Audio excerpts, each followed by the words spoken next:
Corona एक viral infection है जो कि चाइना के शहर वुहान से स्टार्ट हुआ और कुछ ही अरसे में इसने 80,000 से ज्यादा लोगों को चाइना में इन्फेक्ट किया। अभी तक इसका रिपोर्टेड शरह अमवात 2% है। अगर किसी को कोरोना यानी कोविड-19 इन्फेक्शन है तो उस शख्स को बुखार और खांसी होती है। इसके अलावा सर में दर्द, नौजिया और जिस्म में दर्द जैसे माइल्ड सिम्टम्स भी देखे गए और कुछ पेशेंट्स तो ऐसे थे जिनमें कोई भी सिम्टम नहीं पाए गए। कोरोना वायरस बहुत ही कंटेजियस है और इसको फैलने में बिल्कुल भी टाइम नहीं लगता। जैसे कि हमने चाइना में देखा कि कुछ ही दिनों में कोरोना वायरस ने पूरे मुल्क को अपनी गिरफ्त में ले लिया। लेकिन अब यह मसला सिर्फ चाइना तक महदूद नहीं रहा।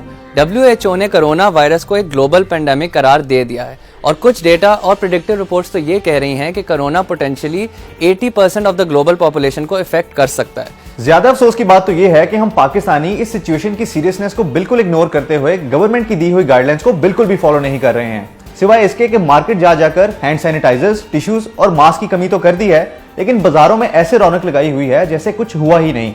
अब इससे ज्यादा बेहिसी आपको दुनिया में कहीं भी देखने को नहीं मिलेगी। अब आप ये सोच रहे होंगे कि अगर कोरोना का शराय अमवात 2% है तो हमें डरने की क्या जरूरत है। अब 2 मिनट के लिए मेरी बात गौर से सुने। डिजीजेस तब और भी खतरनाक हो जाते हैं जब एक वक्त पर काफी ज्यादा लोग इकट्ठे बीमार हो जाएं और आपके हेल्थ केयर सिस्टम्स और हॉस्पिटल्स पर उनकी कैपेसिटी से ज्यादा बोझ पड़ जाए।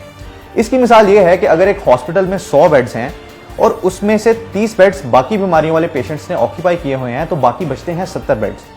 अगर इस केस में 70 से ज्यादा कोरोना के पेशेंट्स आ जाते हैं तो वो ट्रीट नहीं हो पाएंगे और एक हॉस्पिटल उतने ही पेशेंट्स ट्रीट कर सकता है जितने उसमें बेड्स हैं। अब कुछ लोग कहेंगे कि इतना रौला डालने की क्या जरूरत है, कोरोना चाइना में भी तो फैला था, फिर कुछ दिनों बाद उन्होंने उस पर कंट्रोल कर दिया तो यहाँ पे भी कंट्रोल हो जाएगा। अब यहाँ पर यह समझना बहुत जरूरी है कि चाइना एक फर्स्ट वर्ल्ड कंट्री है और पाकिस्तान एक थर्ड वर्ल्ड कंट्री है। पाकिस्तान और चाइना की मेडिकल फैसिलिटीज, इकोनॉमी और दीगर हालात में जमीन आसमान का फर्क है।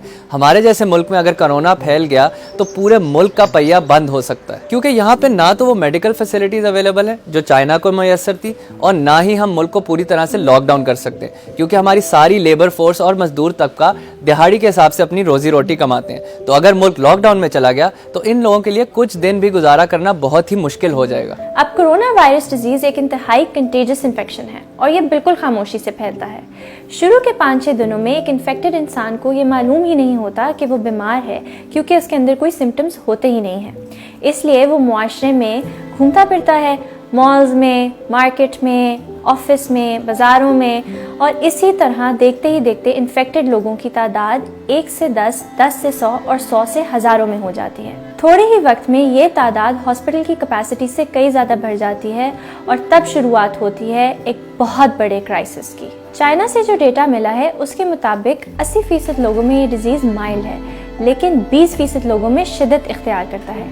ऐसे लोगों को हॉस्पिटलाइज भी होना पड़ता है और वेंटिलेटर्स भी इस्तेमाल करने पड़ते हैं।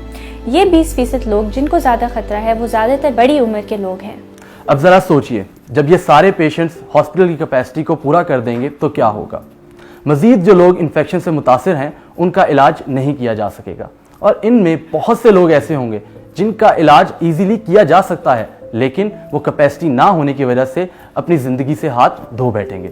अब ये लोग आपके वालिदैन, बच्चे, बहन भाई, बुजुर्ग और आप भी हो सकते हैं। तो क्या आप ये कुर्बानी देने के लिए तैयार हैं, या आप अपनी अकल इस्तेमाल करके वो सारी सेफ्टी गाइडलाइंस फॉलो करेंगे जो इस वक्त नहायत ज़रूरी हैं। तो फैसला आपको करना है। वरना साउथ कोरिया, ईरान और इटली की एग्जाम्पल्स तो हम सबके सामने हैं।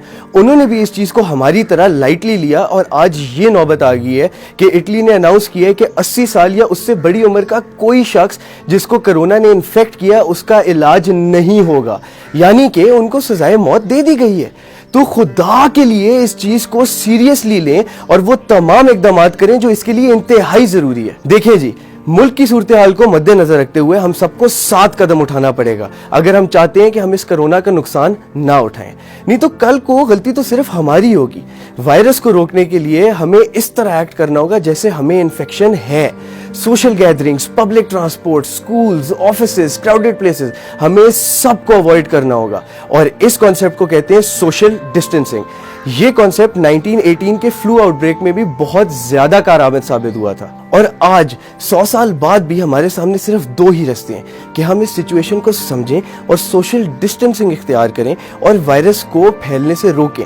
ऐसा करने से हमारी मेडिकल फैसिलिटीज़ और हॉस्पिटल्स भी ओवरवेल्म नहीं होंगे और सबका इलाज ईजीली होता रहेगा। या तो दूसरी ऑप्शन ये है कि हम ये सब इग्नोर करें, अपनी जिंदगियों में मगन रहें और लाखों लोगों का जानी नुकसान कर दें। हमें ये फैसला फौरन करना होगा और ये करने से शायद आप किसी ऐसे शख्स की जान बचा लें जो आपको प्यारा हो। और जाते जाते मैं आपको हजरत मोहम्मद सल्लल्लाहु अलैहि वसल्लम की कुछ अहदीस देकर जा रहा हूँ। इनको पढ़िए और ज़रा सोचिए।